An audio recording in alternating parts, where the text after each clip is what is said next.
Thanks very much, Jorge. And also thanks very much to Starts for inviting me to give this presentation today. So I'm very happy to be here and to share the results of our research with you. I'm just going to turn on my PowerPoint slides. Let's see, here we go. So hopefully everyone can see that now. Let me know if there's any trouble. Right.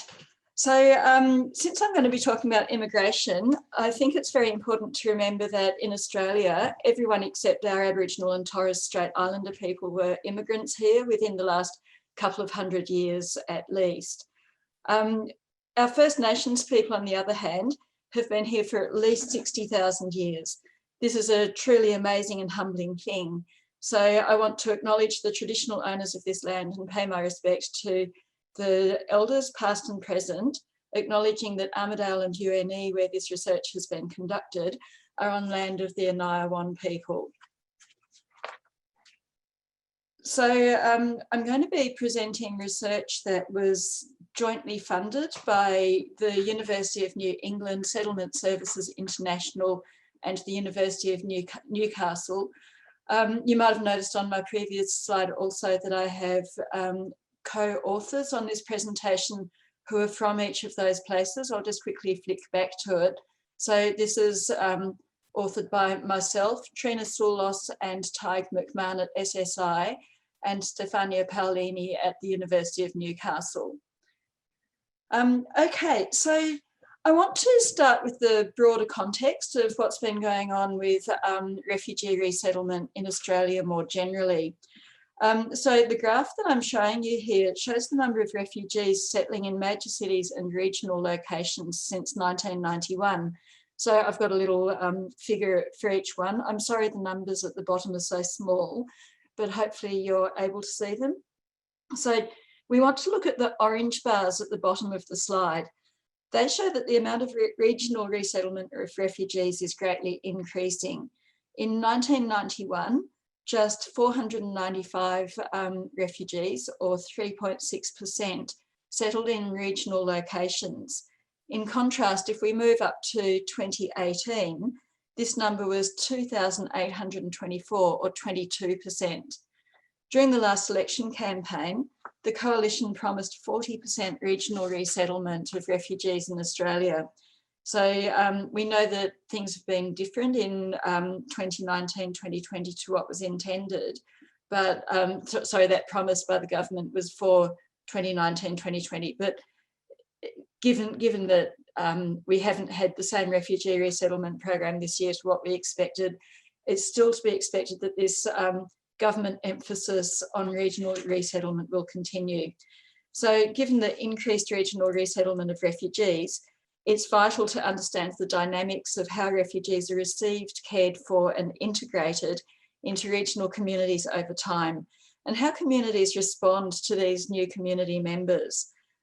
Very few studies have taken a detailed look at the community reception of refugees, and especially in regional locations. So this research asks about acceptance of refugees at a community level in Armidale, New South Wales. So just moving to the next slide. Armidale has long held a desire to bring refugees to the community. We've had a series of committed individuals, as well as the Armidale Sanctuary Humanitarian Group and successive councils who have worked to this over many years. Firstly, by going through the process of bringing individual refugee families here, and also by making the case that Armidale is a great settlement location for refugees. In 2005, Armidale was declared a refugee welcome zone. In 2017, Council voted unanimously to apply to settle Syrian and Iraqi refugees in this area. That application was successful, and the rest is history, so to speak. So when the announcement was made, Armidale was Australia's first new refugee resettlement location under the Humanitarian Settlement Program in 11 years. Just for anyone who doesn't know, the Humanitarian Settlement Program designates locations where refugees will receive support services that they need to get started. So this is what we refer to as primary settlement. It's the refugees' first point of settlement in Australia. So There are actually only 12 settlement locations under the HSP that are outside Australia's major cities. But with this impetus to regional resettlement of refugees, I'm assuming, and many others are too, I suppose, that Armidale is presumably the first of several new regional refugee resettlement sites. So for this reason, what happens in Armidale is a litmus test of national importance. And the word, especially at the beginning of the refugee resettlement program here, has been that all eyes are on Armidale. So moving on to the next slide.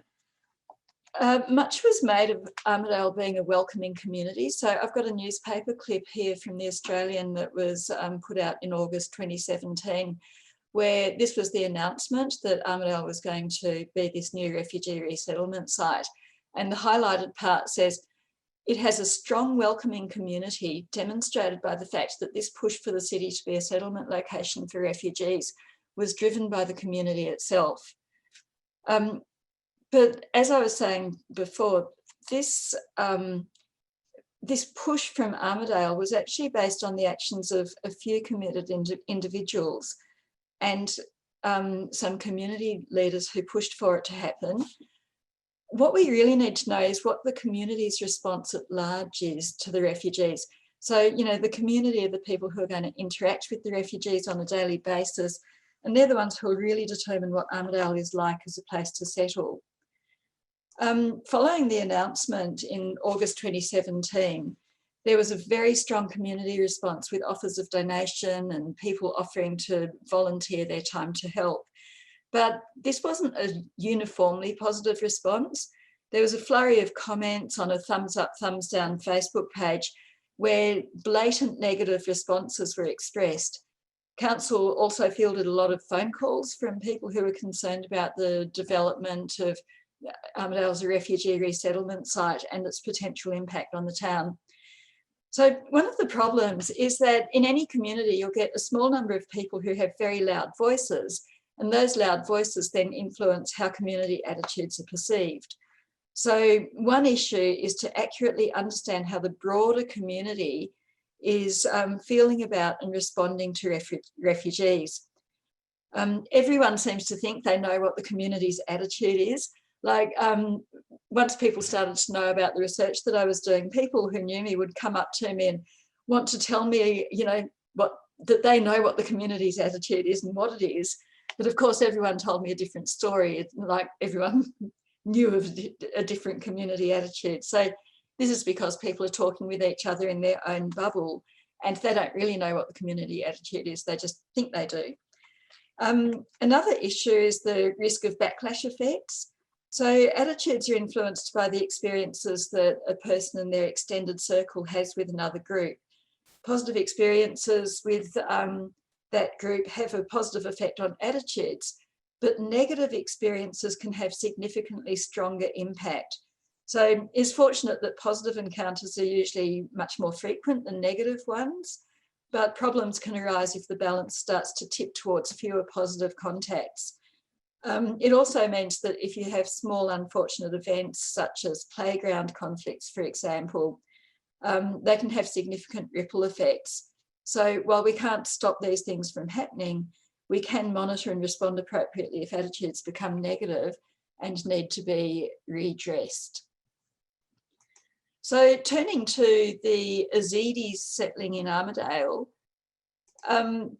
the Yazidi people who started settling in Armidale in 2018 represent what we would call a novel group. Very few Armidalians had heard of them before they arrived. About 300 Yazidis arrived in 2018 and continued to arrive in 2019. And by early this year, there were 650 to 700 arrivals. The program's on pause at present due to COVID-19, but last I knew there were another 230 on the list to arrive once the restrictions lift. So instead of being swayed by loud voices or guessing how the community is responding to the refugees, we established a program to empirically evaluate these responses. We conducted 4 cross-sectional telephone surveys during the first 18 months of refugee resettlement, each of which interviewed a random selection of Armidale community members. A fifth survey then re-interviewed 153 people from the earlier surveys, and this would allow us to test whether individuals' attitudes were changing. Our first aim was to understand the extent to which Armidale can be considered a welcoming community in terms of attitudes to refugees, and to provide timely information if community relations, if problems started to arise. Another aim was to track community attitudes as the number of refugees increased in the community, particularly as people came in more contact with the refugees. And finally, it's important to recognise that a community can't really be represented by an average and standard deviation. We tried to capture the diverse opinions by dividing the community into groups of like-minded individuals, identifying which segments of the community hold which attitudes would allow service providers to target interventions to particular groups. For example, if one group was found to have a particular concern, service providers would know about that and they could address it. We were also able to compare Armidale with regional Australia as a whole on some indicators through the Mapping Social Cohesion Survey, which is conducted annually throughout Australia. Okay, so moving on to the method. The surveys were done as telephone surveys, drawing a new sample of 200 Armidale residents each time. We used random dialing of telephone listings in the Armidale area, and these were both landline and mobile phone numbers. We stratified by age and sex because often we end up with much too many females in these sorts of surveys, and also we tend to end up with too many older people. So we wanted it to be representative of the community as a whole. Participants completed a standard questionnaire over the phone, which a professional interviewing company did for us. The same questionnaire was used in each survey with a few small changes. And we had to structure the questionnaire so it was quite brief because you can only keep people on the phone for so long. We included quite a few different indicators of attitudes to the refugees, including things like level of concern, how positive they were to the refugees, how much contact, and so forth. And finally, I just have to mention something called sampling error. It's a little bit technical, but basically it's the sort of accuracy of which our sample would reflect the broader community. And this was computed at 3 to 7%. So that means that our survey results should be within 7% of the true population value. We conducted the surveys in April and September 2018 and February and October 2019. And as you can see from the timeline, the responses were very high in all surveys. So, I mean, response rates, see they were all around about 90%. I think the lowest was 85% agreement. This is really quite remarkable. It's actually fantastic because it makes our sample very representative. And it means it's not just a few people with strong opinions who are doing the surveys. What it also shows is in Armidale the very strong interest in this topic. I think in Armidale people tend to be very invested in the community, and the response rates reflect that strong sense of this is our community, we care a lot about it. So in survey 1, the first refugees had recently arrived, but it was just a small number and few Armidalians had met them yet. So we treat this as our baseline survey against which we can compare future results because they hadn't yet sort of been influenced by those contacts. At the time of survey 2, about 170 Yazidi refugees had arrived in Armidale. They could readily be seen moving about the community as they went about their daily activities, but as they were still learning language and Australian ways, they hadn't really started mixing very much with the community. By survey 3, about 294 Yazidis were present in Armidale, and there was more mixing and more language capacity. And by survey 4, there were about 500 Yazidis in Armidale with frequent new arrivals. There was significant mixing in the community, in neighbourhoods, and with many Yazidi children in sports and schools and sporting groups. Also, by survey 4, the Yazidis were really reaching out to make connections with the Armidale community. Like, for example, they initiated a monthly barbecue where they would all meet together in a park, and the Armidale community was invited to join them. And the fact that the extent to which they were reaching out is also represented by, for example, people would say, that they had these Yazidi neighbours and that they were making this amazing bread that they would share with them. So, and I'm still hearing that same story over and over again. So it seems to be a point of connection that Yazidis are making with their neighbours. We conducted the longitudinal survey immediately after survey 4. We got a sample of 153 with only 14 refusals, but there were another 132 contacts we weren't able to get through to. So for the rest of this, I'm going to go through some results that are computed across the community as a whole. And I'm going to report the key effects for the community as a whole. And then I'm going to turn to something called audience segmentation, where we break it into groups of like-minded individuals. And then we're going to look at the longitudinal results. But the important thing here is basically I'm presenting you with a good news story, and just to preempt my results, what we're going to see is increasing positive community receptiveness to the refugees across the 4 surveys. This is reflected firstly in a measure that I call the attitude thermometer, or I've called it here attitude valence, where basically we ask a question of people that is, how would you rate your overall attitude towards the refugees coming to Armidale?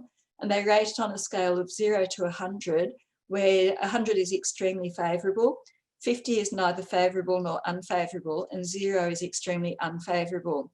And what you can see here is a significant increase in how favourable those attitudes were from survey 1 to survey 4. So for those of you who are a little bit technical, our ANOVA result is showing that this is statistically significant. So that means it's a non-random finding. And the linear contrast compares survey 1 to survey 4. So what we see is about a 7 percentage point increase over that time. This is a similar result is found when we look at the ratings of other people's attitudes. So we ask people, what do you think is the typical attitude of people in Armidale regarding refugees coming to Armidale? So again, we see a significant increase.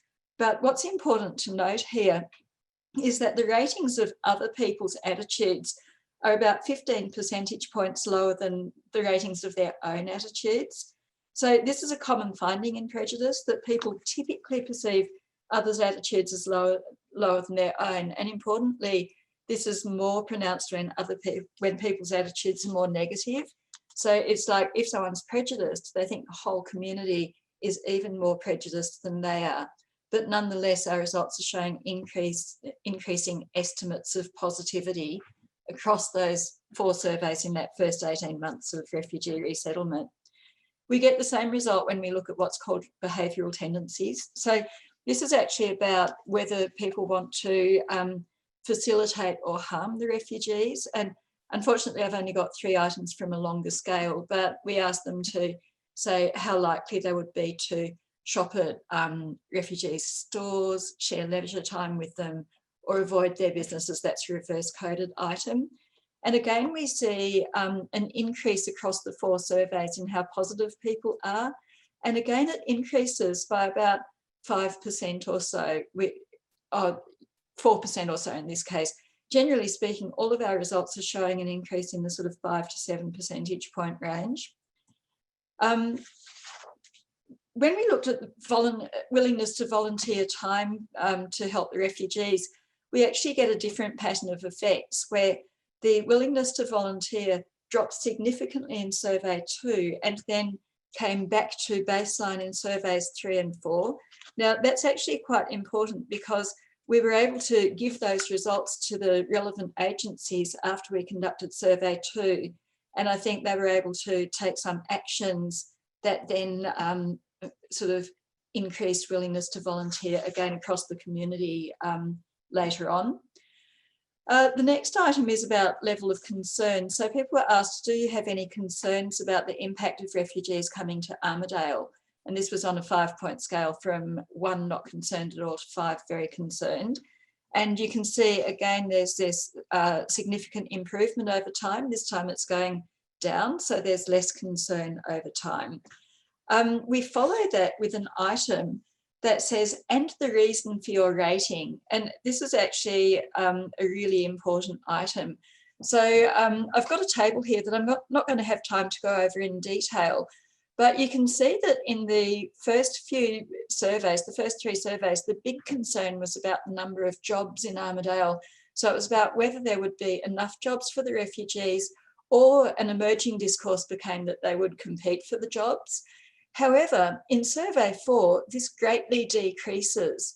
What it's replaced with is a different kind of response, which if we look down the list to generic positive reason expressing no concern, this greatly increases in survey 4, where people were making comments like, oh, I'm fine, I'm happy about it, no problem, they're nice people, you know, it would be things like that. The other one that greatly decreased, so in surveys 1, 2 and 3, the second most frequent concern, and you can see in survey 3 it was very high, was about whether Armidale has enough support services for refugees. In survey 4, that one also greatly decreased. Similarly, there was in surveys 1, 2 and 3 a great concern about the integration of refugees, and that decreased in survey 4 as well. In fact, that was replaced with an increasing reference to the refugees being nice, lovely people, which I think is arising in the increasing amount of contact that Armidalians had with them over time. So essentially by survey 4, I think the refugees were out and about, they're extending themselves to Armidalians, and in response, Armidalians are tending to say, oh yeah, they're lovely people, and rating them or rating their positivity about them in a more positive way. So I want to turn briefly to this thing that we call audience segmentation, which basically is about seeing what sorts of groups are there within the Armidale community and their responses to the refugees. So I think it's very important to recognise that, you know, a community isn't just an average and a standard deviation. It's a bunch of different sorts of clusters of opinion. So to understand the diversity in these clusters is very important, and to sort of know who you're speaking with and what they might represent and what sort of groups, what set of concerns they might have. So I did this in a lot more detail than I'm going to be able to present here, but I want to give you a brief flavour of it. So we identified 6 variables that produced a useful 4-cluster solution for each of our surveys. So the variables were something called allophilia, which is how much people desire to mix with others of different cultures. Oh, and I must add, actually, if I just quickly go back to the concerns slide, there's one you'll notice about diversity. Goodness me, here it is. Refugees will bring cultural diversity. You notice that that greatly increases in survey 4. So this is the sort of thing that people high in allophilia would be desiring. Another variable was their opinion about the Armidale intake. If it was too high, about right, or too low. Too low was rated 1 and too high, sorry, 3, and too high was rated 1. Level of concern, which we've discussed. Belief that Australians should be learning more about customs and heritage of different groups. Willingness to volunteer to help refugees, and own attitude. So what you can see here is the cluster analysis for each of our 4 surveys, with the first one at the top and the 4th one at the bottom. In survey 1, we had 4 clusters, which we called resistant, concerned, positive, and enthusiastic, which had the positive and enthusiastic people in the majority. In survey 2, we again had resistant, concerned, positive, and enthusiastic, with the concerned group expanding a bit at that point. The positive group also had expanded and the enthusiastic group was a bit smaller. But survey 3 seems to be the turning point. So in survey 3, you'll notice that I've had to combine the resistant and concerned groups. They became so small, and we got a new group that was so enthusiastic that we had to call them the champions. They were more enthusiastic than the enthusiasts. In survey 4, this changed again, with the champions now becoming 41% of the population, so, or of the sample. So this is quite a dramatic change. So we've got our champions and enthusiastic group form the majority, positive is 21%, and the resistant concerned group now is only 21% as well. So it's a pretty amazing change in the clusters. I just want to turn briefly to our longitudinal results. I can see I've just got 5 minutes left, so I'll have to move pretty quickly. But the longitudinal results are the ones where we re-interviewed some participants from the earlier surveys. So this is really important because what we've got in the previous ones is a different sample each time. So it tells us that our samples show differences, but it doesn't tell us that individuals' attitudes are changing. So we wanted to verify whether they were or whether they weren't. So when I looked at the longitudinal results, I actually was quite disappointed because we found no overall change from survey 1 to survey 4. However, when I looked a little bit more closely at the data, what I saw was that the longitudinal sample actually had a higher starting attitude on average than the people who didn't choose to participate in the longitudinal survey. So I divided the sample up by initial attitude based on whether people were in those positive or negative clusters. And what I found was really, really interesting. So basically, the people who were in the positive clusters showed no change in their attitude from across the surveys, whereas those who were in the negative clusters did show significant change. So I want to show you a couple of graphs. What the graphs are showing is zero, the bolded axis 0 means no change. And then if it's above 0 or below 0, and if those whiskers, the bars are separate from 0, we know it's a significant difference. So here we see for the attitude thermometer, change in own attitude, the positive clusters show no change. The resistant and concerned people show change. This is the same for the behavioural intentions. The negative people show change. Same with level of concern. The negative people's level of concern decreases over time. Similarly, for their change in approach, which is whether they want to be involved with the refugees, the resistant and concerned people show positive improvement over time. So we get this on a couple of other indicators as well. What have we got here? Sorry, I've just got something hiding my slide. Oh yes, the resistant people become more likely to say that the intake is too low over time, and the amount of positive contact increases over time for our negative people. So it's a pretty amazing set of results. So the beautiful thing about this is that the results of the longitudinal study are corroborating those of the cross-sectional studies. And this is because the differences that we observe in the cross-sectional studies are also present in the within subjects changes. So the fact that positive changes were found in people whose initial attitudes were negative is very, very encouraging. And it's also very encouraging that the people who started out positive remained so. And furthermore, that consistency of results between our cross-sectional and longitudinal surveys is very encouraging. So the two methods have their strengths and weaknesses, but by putting them together, we're able to draw firmer conclusions. With the cross-sectional surveys, we get a very good representative sample, but we can't conclude that individuals' attitudes are changing. But with the longitudinal surveys, self-selection bias means that we're unlikely to get a representative sample, but we can make conclusions about within subjects changes. So putting those two together is very powerful.